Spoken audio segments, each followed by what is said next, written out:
What's happening? A good Tuesday to all of you. Thanks for joining us as always. It is very much appreciated, and a special podcast today. The weather, not as bad as we thought, thankfully. If you're out there and you're having some issues, hopefully you get through it fine, but not as bad as we anticipated. So fortunately for me, fortunately for all of you, we've got Andrew Callahan on the program today. Before we get started, just want to say this. All of your questions, if you want them, throw them into the super chats, of course. All the proceeds will go towards the Jimmy Fund. Every single cent will go towards that worthy cause. And before I get into the football talk with Andrew, man, it's great to have you on the show. I've been a long fan of your stuff and what you do. Very informative, great at what you do. And just tell the people about this cause and Doug Kyde and what we're doing today. Sure. Well, I appreciate the kind words. The old line is, the check is in the mail, but the feeling's mutual. So I feel like that's payment enough back to you for saying that. And first of all, I appreciate you making this effort because it's been months of support that I've tried to generate for Doug, who dealt with the death of his 2-year-old daughter, Hallie. As folks probably know, last month due to leukemia, she would have turned 3 next month. And so obviously a really difficult situation. I would like to keep a focus on what we can do still moving forward. Like you mentioned, for the Jimmy Fund, for Hallie's wake, the family asked for donations in lieu of flowers. So I love that you linked there. And I know folks want to know how Doug is doing. I can't speak for him in this moment. Grief is not a linear process, as anyone who's dealt with severe loss knows. But he's hanging in, and he's come back to work part-time this week. Whatever he can do, he'll do. But, I've seen him a couple times, and I'll leave it at that. And my guy's hanging in there. So anything we can do to support kids like Hallie, who are still fighting for their lives, fighting for their futures, fighting for their families. People say this a lot, but it's absolutely true.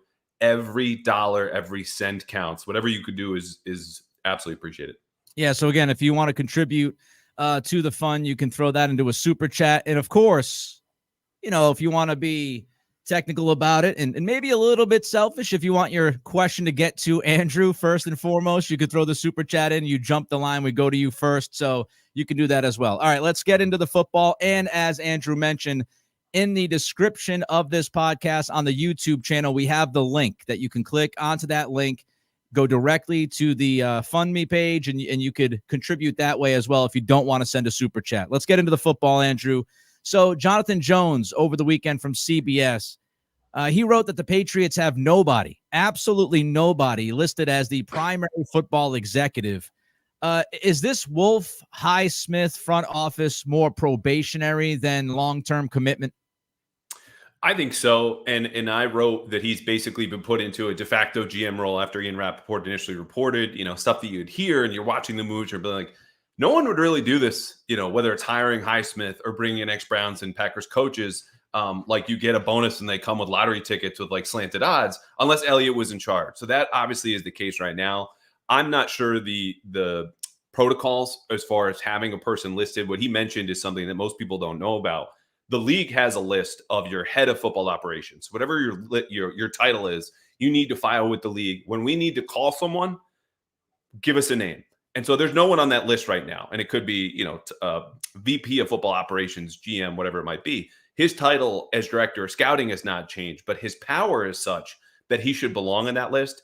I think what will happen is the league might take issue with the fact the Patriots didn't open a search, even though they won't name, as I understand it, a true GM, just because it's more in the spirit of the Rooney Rule rather than the execution. And they've kind of sidestepped that a little bit. One of the things I mentioned yesterday on the program is this idea of leaving the door open. And I'm not a fan of leaving the door open. And it feels to me, not that it's going to happen, Andrew, but it does feel to me that this leaves the door open for Jonathan Kraft or Robert Kraft, mostly Jonathan, to step in and say, on draft night, I know you guys want this guy as the pick, but I want Jaden Daniels. Do you think it could open the door to some of that murkiness and some of those issues if they don't name a primary football exec? So I think it's more nominally, right? Like, again, that list has a blank space when it says, who do we need to call for the Patriots when we're the league office and we just want to reach out? There's no name there. But right. Aside from the title, Elliott Wolf is in control. Roster, management, final say over decisions in free agency and upcoming in the draft. It will be everyone's new favorite word, more collaborative with him, Macro, Pat Stewart, and others, but he's the guy. So I'm not as concerned about that. I am not going to say that's an impossibility, but my understanding is that neither Robert nor Jonathan were involved in any of the coordinator searches. They were signing off on checks without even meeting these folks. As we know, turnaround for Alex is very quick. So this fear about Jonathan Kraft filling a void all of a sudden, I think, is unfounded. It is interesting, though, that part of that search, according to Albert Breer, Sports Illustrated, was Robin Glazer, who is executive VP of finance. And I don't have the exact title when it pertains to football, as well as newly anointed senior advisor to the head coach. So that is the area where I don't have as much reporting on that, but that would be a name I'd concern myself with. If we insist on being the New England, fatalist, negative, worrisome, concerned, anxious fandom that we're all a part of in some way or another, I'd pay more attention to Robin than I would Jonathan or Robert. Again, guys, we're doing this in part for the Jimmy Fund. Doug Kide, his daughter Hallie passed away tragically recently, and just trying to raise money for the Jimmy Fund. So if you throw a super chat in there, you get your question to the front of the line. I don't want this to be just me asking questions of Andrew. I mean, we could do that any day. I want you guys to jump in and ask your questions and throw your super chats in. Every single dollar counts. We've got some coming in. Brian Moniz jumps in with a $50 super chat. No question, so just a donation. Brian, we appreciate that, man. What a great gesture from you. Thank you for the contribution. And again, it's that easy, guys. And we understand not everybody can donate. If you can't donate, if you're not in that situation, we're cool with it. But if you have a little bit of disposable income, as we used to say in the sales world when I was younger, you can throw it towards us, and we would appreciate it. Marilyn T jumps in with a $25 super chat in appreciation for all you guys do, remembering Doug and his family in their time of grief. We appreciate that, Marilyn, again, for that super chat. Means the world to us. The NE Patriot Kid with a $10 super chat. How aggressive will the Patriots be this offseason? Let's start with that one, Andrew. How aggressive will they be? Oh, first of all, you guys are awesome. I mean, we've been in this, 7 minutes, and we're already up to almost $100. I had no expectations, but whatever it is right now, you guys are blowing what if I had been forced to, proverbial Nerf gun to the head to say what's going to happen. You guys rock. Thank you very much for everything you're putting forth. And I actually wrote about this today for the NE Patriot Kid. The Patriots are going to spend significant cash this year and or next because they have to. And this is not about what you think or I think as far as what the roster is and how they should approach it. It's in the CBA. These are the bylaws that govern the National Football League, where every 3 to 4 years, and they're predetermined sets of time, 2017 to 2020, more recently 2021 to 2023, every team in the league must spend to 90% of the salary cap. And so the Patriots did that from 2021 to 2023 by going bananas, as we all remember, in that free agency with Jonnu Smith and Matt Judon and Nelson Aguilar and all these guys in 2021. And that's why they basically could take it easy. They could have spent more. They didn't. But the new period starts this year. And they are at the bottom of the league in cash spending for this year, next year, and in 2026 as it stands right now. So they have a lot of catch up to do. And I wrote today that the number they need to spend to get to 90% of the projected cap for this upcoming season, which is $242 million, might not be exact, that's courtesy of Over the Cap, is $88 million in cold, hard cash. So that's a number to keep in mind. It does not directly translate to the cap. The cap it's not a fictitious number, but it is a made-up number that does have importance and consequences, but is more fungible. So the cash number is the one to keep an eye on. $88 million if they want to at least stay on schedule for this minimum 90% spending for the next couple of years. That to me says, just when Rod Mayo said they've got cash to burn, he meant it. Yeah, he wasn't lying. Second part of the question from NE Patriot Kid. The new offense, will it help Devontae Parker and Tyquan Thornton produce more since it's a little bit more simple in terminology? Short answer, no. Because when you look at some of the tape from last year, they weren't burdened by this terminology that was coming in. You got the 20-word play calls in the huddle and you got a relay. This is a simple pass offense. Like day one pass concepts that were installed. You see them at the high school level, college level, pro level. It doesn't mean that they were bad concepts, but the Patriots pared this down so far. Remember Belichick said, we're going to start over. We're going to start over. After that Cowboys and Saints games, like that's what it was. Slant flat, double slants, double post, digs, like the basic stuff. So it is a different system. They will have new terminology and new structure. But the bottom line, I look at Parker, like, that's a guy we know what he is, right? He's in the back nine of his career. Nothing new is going to happen. He's a jump ball specialist. Tyquan Thornton, maybe. But that also, I don't think will be a change in the offense so much as this is a dude who is a second-round pick and has almost as many catches as you and I do combined the last 2 years and is going, if I want to get paid, if I want to hang out in the league a little bit longer, I got to get it going in year 3. All right. Don't forget to give us that thumbs up. Every single like means the world to us, especially today. We're sitting here and we're talking football. We are gathering all sorts of super chats and super thanks from you guys, donating all of that money. Every single cent will go to the Jimmy Fund in honor of Doug Kyde's daughter, Hallie, who lost her battle recently with cancer. So we're trying to drive as much money as we can to that cause. As Andrew has said, every dollar counts. And when you like the show, it actually pushes the YouTube show to other people. So we'll get more people involved with this thing. We'll build up the community. And the way we do that is by liking, commenting, and don't forget to subscribe. If you haven't watched me and you're here for Andrew, cool. He's a great guy. We all know that. But come on in. We're a big community here. The water's warm, baby. Let's go. It's a snow day. Everyone's inside. If you're already in here, let's go. And the beers are cold. We're trying to get to 2,000 subscribers by March 1st. We're less than 150 away from that. So let's do it.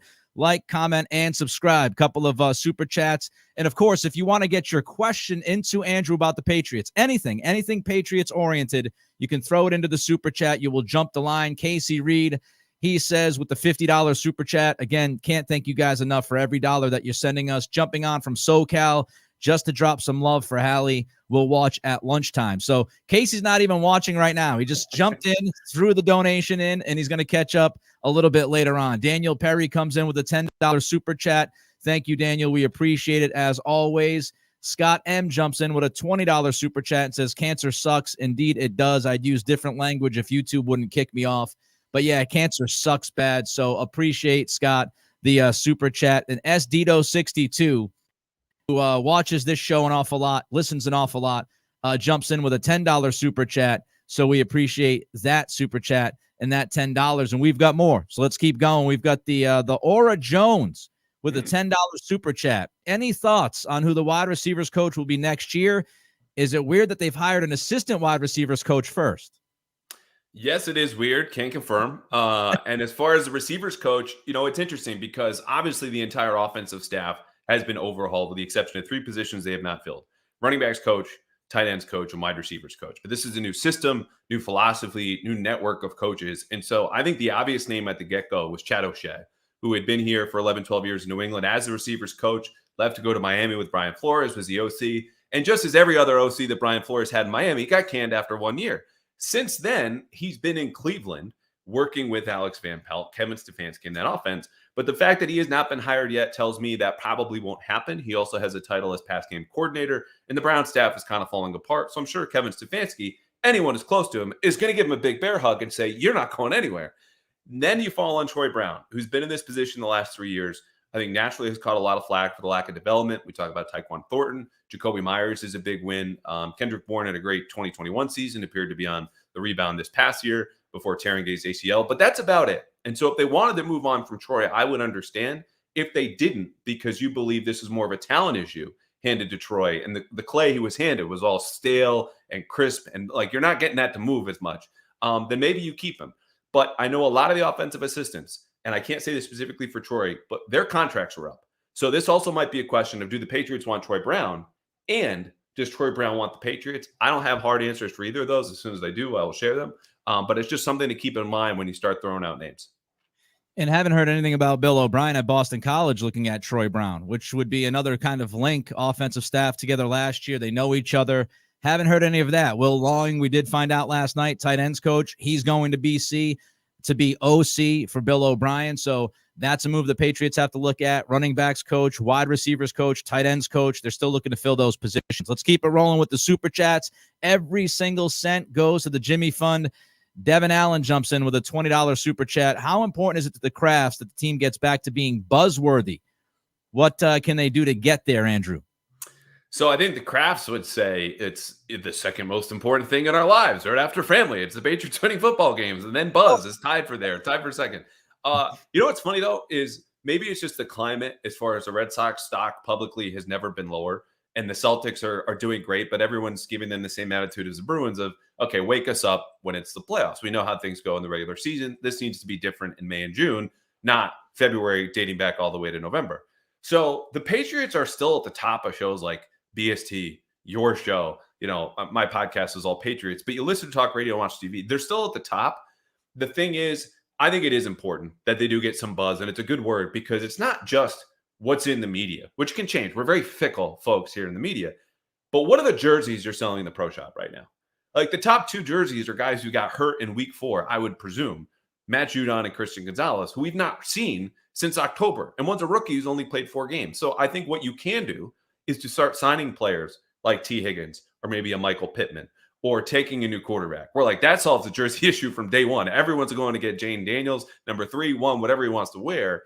But until then, I think you just go, we're lucky to be in the position we are. We need to do better than this and bring a little bit more juice. I don't think juice is necessary to winning, but as far as your word, buzz, excitement, like there's a new way to do things, and the Patriots have the last few years under Belichick, and that's okay if things are a little bit lighter and more exciting, just as long as you're winning in the process along the way. Hey, you might not see the Joe Alt jerseys fly off as much as Jimmy Daniels, but hey, I mean, Strange 69 was not flying off the shelves the moment that pick was made. There's no hope for no offensive lineman anywhere. Nothing truer has been said on this podcast in the short history of it. That is absolutely true. I'm a Notre Dame guy, so I'm all in on Joe Alt if they want to tackle, but trade down a few spots if you want that tackle. All right, so again, I reiterate, not to bore you guys, not to glaze your eyes over, but we're doing this for the cause. Jimmy Fund, every single cent super chats that get sent our way, you jump the line, you get your question to Andrew. Also, you're donating, again, to the Jimmy Fund, which we appreciate. Like, comment, and subscribe. Mark Mick Williams with a $20 super chat. How will the Patriots address the tackle position, speaking of Joe Alt? It's a good question. I wish I knew, but if I had to guess, I would say that they're going to double dip in free agency and the draft, partly because, again, we talked about the cash spending earlier. This isn't in the CBA, but when both your starting offensive tackles are hitting free agency, probably a good idea to sign one of them or both or somebody else to just at least plug that hole before you go into the draft and go, are we really going to start like 2 rookies or backups? And, you might feel better about City Sal playing right tackle than I do. I mean, I thought he was very good at right guard, especially towards the end of last season. I'd keep him there. So your options are basically re-sign one of Trent Brown or Mike Onwenu. Mike Onwenu is going to be much, much more expensive, but also much more reliable. He's younger, has better versatility and better injury history than Trent Brown. And then in the draft. So I don't know where they'll take a tackle, but this is an excellent class to align with the Patriots' needs: quarterback, receiver, and offensive tackle. So whether it's one of their guys or maybe Mekhi Becton from the Jets, Tyron Smith, I don't think would fit with their timeline, more of a stopgap guy for a couple of years. Jermaine Illuminor is available from Las Vegas. He's a little bit more of a swing tackle. But hey, we all watched the Patriots offense the last 2 years. What would any of us have done for a legitimate swing tackle just to plug, play, and set and forget about it? And that's a high price. So hopefully you don't pay a ton of money for Jermaine Illuminor. But there are options both in free agency and the draft, and I think they should double dip. Yeah, I mean, you look at this draft, you've got Alt, of course, you've got Fashanu, you've got Taliesin Fuaga, you've got a number of guys, Guyton from Oklahoma. They're going to go on your pronunciations. Like that is shit that gets me all the way up until the draft. And like, of course, the one thing you hear in the comments on my show, it's like, it's actually Olu, not Alu. I'm like, yeah. You're right. But thank you for not paying attention to the other 59 minutes, 59 seconds of the show. In the wide receivers, I mean, everybody's so focused on Marvin Harrison Jr., and I get it. Look, not everybody around here, of course, in New England watches college football. I understand. A lot of us, including Andrew, they're going to start looking at film after he gets back from his swanky, fancy Spain vacation. This is a Marriott point saved up for 2 years, a hostel in here. It's swanky, sir. I'm going to push right back on that, and I'm going to have a $5 fine. Nick Cattles has a $5 fine for you to the Jimmy Fund, which now I'd put you in a corner because you cannot refuse a donation to the Jimmy Fund. But I'm going to push back 6 days. Been working straight through from middle of July. I get to take my wife on a hybrid Valentine's Day birthday vacation here. Whatever. Roma Dunze is a receiver. Malik Neighbors, you got a bunch of guys. In this draft. All right, let's keep it rolling. Enough of me. Let's go to Tom. Tom with a super chat, $20. Thank you, Tom. God bless Hallie. Looking at the free agency class on the defensive side, it looks to have much more impactful players versus offensive. Could they make a big splash on the defense, Andrew? Yeah, absolutely. Again, I think the pipeline of young talent is much stronger on defense than you'll see. And that's even with guys like Kyle Duggar and Josh Uche headed towards free agency. But, we already talked about Christian Gonzalez. You got some intriguing younger corners that could maybe, develop here. But as far as making a splash on the defensive side, it might just be re-signing those 2 guys that I mentioned, because this is a good defense with them, though I would quibble with how much you pay Josh Uche. He's barely cracking 30% of the snaps basically every year of his career. But there will be plenty of options out there. Like, I would not expect Chris Jones, fresh off of an incredible Super Bowl performance that I think is going way under the radar. But, other guys, when you look at any list, top 50, top 100, NFL.com, PFF, there are definitely Patriots fits in there. Of course, they're going to start and go, our problems are on offense, so let's solve those first before going on defense. But look, they're going to spend a ton of money. So that's got to go somewhere, and it can't be all on offense. So, yeah, I could see it. All right, so we got Andrew for 30 minutes today. So we're about 2/3 the way through. If you want to get your question in, send the super chat right now. We'll try to fire through as many as we can. Andrew, he's got a lot of things to do over the next couple of days, including packing for that incredible Spain trip.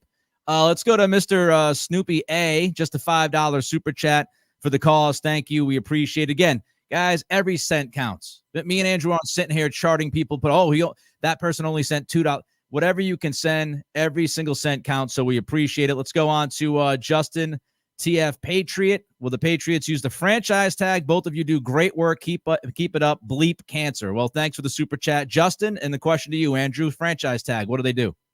It's a great question, and thank you for the kind words and more so the donation, Justin. That's fantastic, and it goes for everyone I haven't named so far. Again, it's an easy thing to say, every dollar counts. But if you want to think about how you would fight for your own life or someone close to you, I think you would have the same attitude. And that's what we're doing here for kids that are in Boston Children's as we speak in that process. As far as the franchise tag, look, I think Kyle Duggar is the top candidate for this, and also someone you could easily argue against because it's a position where it's a little bit redundant, not just because of Jabril Peppers, but Marte Mapu, who is better positioned as a safety, at least for body type wise than a linebacker, but is going to play in the box there anyway. And so when you look at him or even Keon White around earlier last draft, they're drafted as potential replacements for these free agents, Josh Uche and Kyle Duggar. So I would still say Duggar, but it might just be a case of it being a placeholder where they negotiate with his new agent, Andy Sims, for a longer-term deal because Kyle has expressed a desire to stay. Andy, his new agent, has repped Devin McCourty, Jason McCourty, Jonathan Jones, Strawn Harmon, all Patriots defensive backs who re-signed 2 second contracts in New England. And so I think that says a lot. If you see the franchise tag, it might not stay, but he's my top guy. Onwenu, I think, is just going to be a little bit too rich for their blood. All right, let's go to Ian. Ian with a $5 super chat. Don't forget to like, comment, and subscribe. When you like, comment, and subscribe, it creates engagement. That's how we got to beat up that YouTube algorithm, punch it right in the face. And we're trying to do that to get as many people onto this show as possible to send those super chats in the name of the Jimmy Fund. And if you're not comfortable with the super chat process, it's cool. It's fine. We're not going to judge. You can go into that description in the YouTube page right down below this video. So if you're catching this later, it's not live, and you're like, damn, I wanted to get in. Well, you can click on that link right there. You can donate the money, and we appreciate every single one of you. All right, Ian, new staff, new uniforms. We need them. Love the show as always.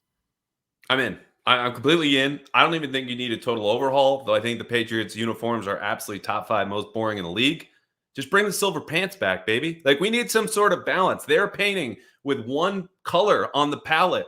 Home, navy blue. Away, all white. Like, we could do better than this. The silver is a little bit of a throwback. You get the nostalgia tip. Like, yes, that Bears game on Monday night a couple of years ago was one of the worst I've ever watched in 6 years covering the team, over 20, 25 following this team. But the uniforms, you cannot lie, were the only good part of that night.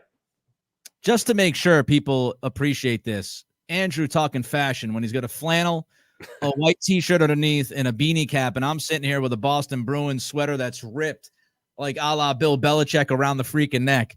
Yeah, that's what we're doing now. Cool Genuine Phil with a $5 super chat. Tough choice at number 3, Daniels or Marvin Harrison Jr., Andrew. Who do you take? I noticed that's not Cool Genuine Humble, Phil. Just Cool and Genuine.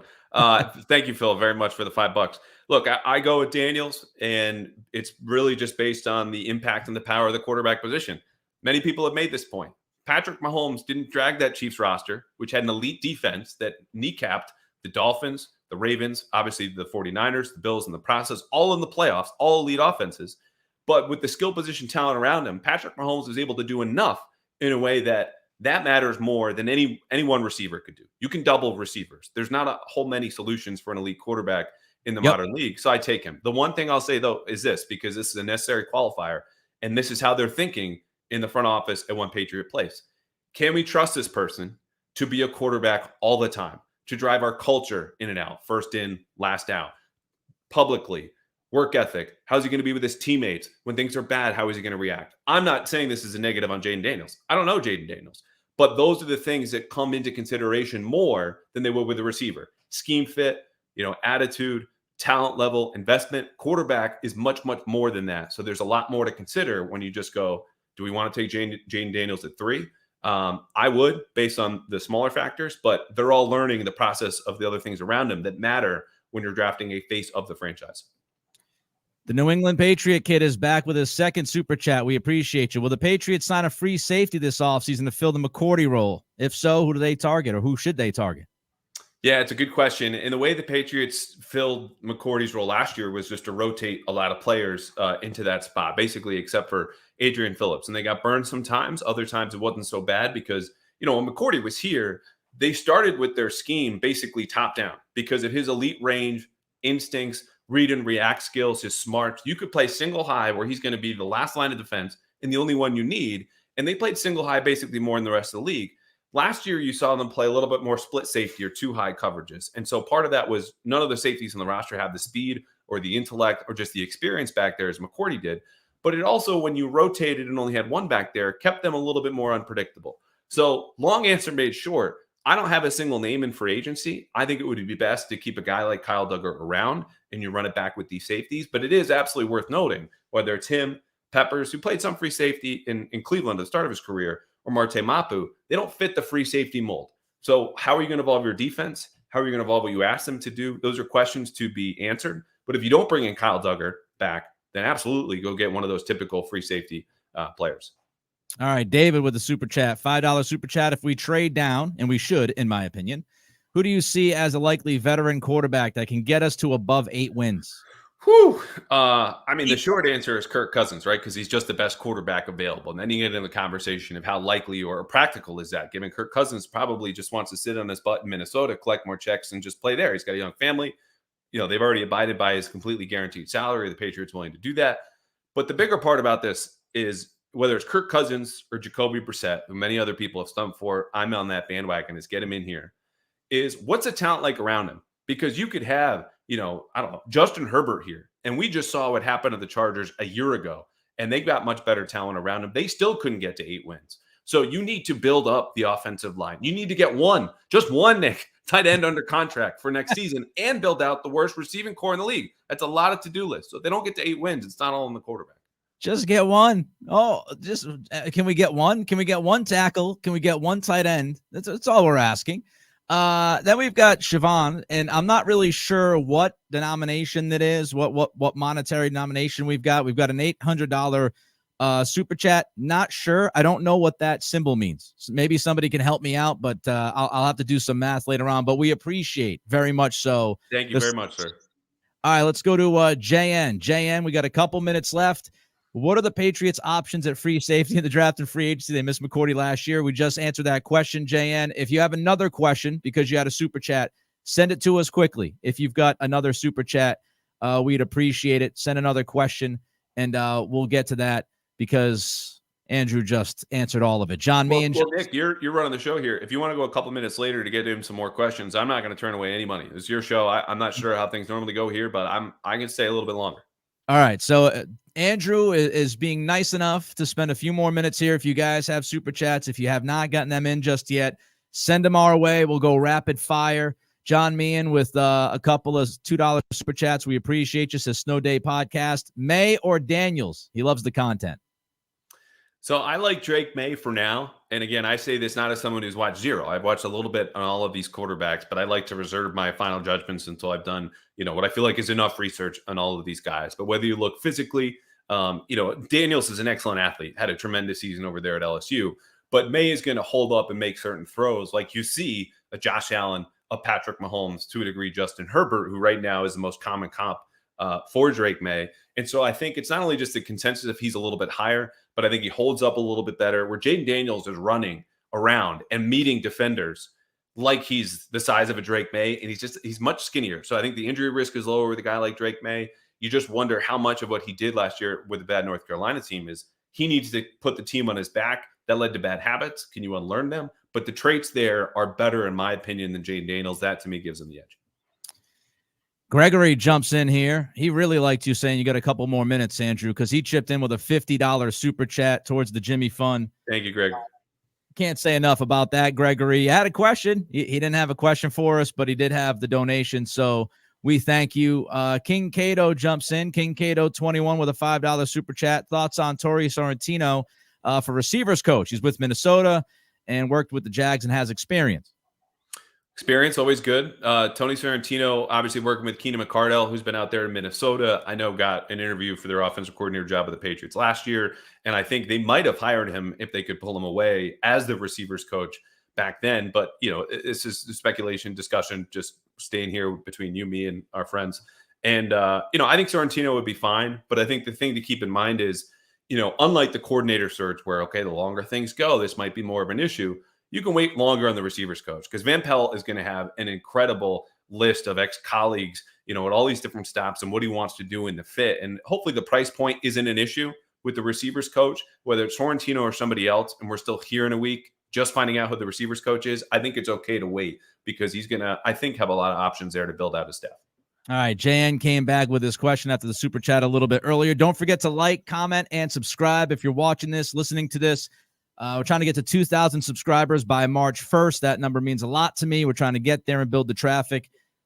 Excellent stuff from all of you today and in the prior weeks. You've been fantastic following this pod, listening, and it means the world to me. Currently unemployed, former radio guy, doing this to kind of survive and keep going here and kind of keep in the loop. So I just can't say enough about every single one of you who have really chipped in here and made me feel good about what I'm doing and what you've done today, which I'm tallying up. I'll get to in a minute, but I can't say enough about all of you who have donated today. And I'm not even counting the people that are jumping in the description, clicking the link and donating, just super chats today. So JN came back with this question. Better defensive coach, Belichick or Spags? We're riding the Spags high, right? I mean, look, in the Super Bowl, it's tough to beat the guy being Belichick, who has a game plan in the Hall of Fame. And that upset of the Bills back in the early 90s. I think Spags, at least in the Super Bowl, is at his level. But when you look at the body of work, I mean, Belichick not only just goes back now, we're talking about a half century, is inventing new X's and new O's to use when he combined with Nick Saban to invent pattern match coverage, a hybrid man and zone defense in the early 90s.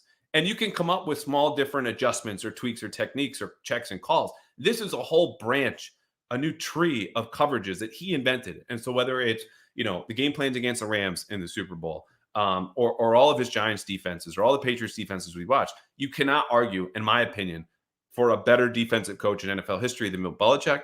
But we've all seen what Spags has done, not only against the Patriots, but now a couple times against the Niners in the Super Bowl. It's elite stuff. So if you want to have them neck and neck in the Super Bowl, fine. If not, body work, got to go with Bill. All right, let's go to the last super chat of the day. King Cato back in. More likely to leave first, McAdoo or Alex Van Pelt? Oh, King Cato. Well, thank you again for coming back with the donation, King Cato. I don't know if this is someone trying to speak into existence, McAdoo going out the door, but he would be my pick because he is someone who's still, according to Karen Gregan, my former colleague at the Herald, now at Mass Live, being paid by the Carolina Panthers, who hired him as their OC in 2022. I don't know how long that contract goes, but his pay structure is going to be different as soon as that payment from Carolina is going to be up. Do the Patriots want to do that after their first season with McAdoo? You can replace a senior offensive assistant, but replacing Alex Van Pelt as your offensive coordinator, understanding he should at least have a 2-year leash, if not 3. I think McAdoo is the easy answer here, whether it's about the pay, his role, or just the security that Van Pelt will have and how much power he's already been given to build out his staff. All right, so Andrew gave you the 5-minute overtime to this podcast. It was definitely worth it. Getting all choked up, losing my voice towards the end of it. But here are the totals. So we just know the super chats, and I can't say enough about all of you. Just mentioned this. Hallie tragically passed away several weeks ago, Doug Kyde's daughter, and we're trying to raise money for cancer research, the Jimmy Fund. I reached out to Andrew over the weekend. Didn't take him longer than like a minute to respond to me. Said, absolutely, let's do it. And I would like to say, on the record, he did this before I told him about the Jimmy Fund idea because I didn't want to pressure Andrew. I didn't want to say, hey, I'm thinking about this. I wanted him to say yes to coming onto the show just because he actually was cool with coming onto the show. Then I mentioned this idea of the Jimmy Fund. He was all for it. And 25 super chats. And right now it's a total of $392. And that's not counting the mysterious $800 monetary donation that I don't really know where it's from because it had like a squiggly line in front of it. So I'm not sure. But hopefully we hit $400 with this podcast. And that's, again, not counting if you're listening. If you're listening on Spotify and Apple Pods, you can go over to the YouTube channel, Nick Cattle Show. In the description of this video, you can just click the link and you can donate. If you're late to this, if you're watching later, I know a lot of people don't catch this thing live. So if you're catching it a little bit later, you can always go to that. Or you can go find the Doug Kai GoFundMe page. You can help out that way as well. And now we got Wine Stab jumping in with another $10. Appreciate that. So we're officially over the 400 mark without the mysterious $800 donation from somewhere around the world. So very happy about that. And Andrew, I love having you on, man. First time we've done this. And I told you before the show, I try to get guests that I read, that I watch, that I respect, that I appreciate. Doesn't mean that people that aren't on the show, I don't appreciate. It's just I kind of have my list. It's like when you're trying to get a coaching staff. You got your list of guests you want to get onto the show. And Andrew was, one of those guys on that list. And I appreciate you having you on and being able to do what we did today. Any final words from you, my man, as you get ready to head to Spain with your lovely wife for a late Valentine's Day? Thank you. First of all, again, I appreciate the kind words, Nick. I just want to say a shout out again to everyone who donated or even just listened now or in the future after we finish recording here, because I think the best part about this job is just the sense of community, which you're not going to find a whole lot on twitter.com, x.com, whatever the F it is right now. But it's just the way you can bring people together in a way that I think it's sports, it's music, it's religion, and that's about it. And it doesn't happen very often when we're all involved in watching and following and covering a 4-13 football team. But when there is a call to action, and I had this with folks that I work with on the Patriots beat in December, raising a couple $1,000s for gift baskets and gift cards and dresses to support Hallie and support Doug and his family, or just now, hundreds of dollars within a half hour right away here, plus, again, the exchange rate of our good friend there, Mr. 800. It just means a lot. And I think for me, personally, when things get tougher or you get, some more negative feedback, which is going to happen, that's the business. It's always important to remember that I think our reach is further than we ever know. And that doesn't, mean we're better than anyone else or even anything close to that. It's just to say that today I feel that more than most days. And you've done that with your community. That's awesome that you're so close to 2,000. You're getting an extra YouTube subscriber for me here coming up when we sign off. And for all the people who have listened, who have donated, who have taken the time to read Doug's story from the weekend, it just means a lot because things are always better together. And I felt that today. And I think that sense of connection and community is the best part of what we do, especially when we put it towards a good cause like this. So thank you for taking the time and energy and the money to make this possible. It's a feel-good snow day. The kids got off of school for like 3 inches of snow, which is great. I wish that happened when I was growing up. I sound like the old guy yelling at the clouds. But it's a feel-good snow day, raising hundreds of dollars, like you said, in 30 minutes, 35-ish minutes. And, I mean, what can you say? That's more than $10 a minute on this podcast. Just tremendous from all of you. We appreciate every single one of you that have donated, that will continue to donate to the cause. I'm sure many of us have gone through, the cancer challenge and seeing people go through this. It's absolutely brutal. Mark Feldman jumps in with a $10 super chat to close out this show. We appreciate you, Mark, and everybody else. He's Andrew. I am Nick. I do this every day, 11 a.m., Monday through Friday. We go live, YouTube channel, Facebook, Twitter/X, Spotify, Apple Pods. I'm not taking over the world. I'm just trying to take over Foxborough where I live, or at least within a 2-mile radius of my place. He's Andrew again, Andrew Callahan, Boston Herald. You know who he is. You might have no idea who I am. I'm Nick Cattles. Thank you for taking the time. Thank you for donating. I'm back tomorrow. Andrew's off to Spain. Maybe we'll get him one more time on the show before the draft, if not after the draft. Until then. You got it, pal. Not a problem. This has been the Nick Cattles Show. Everybody enjoy your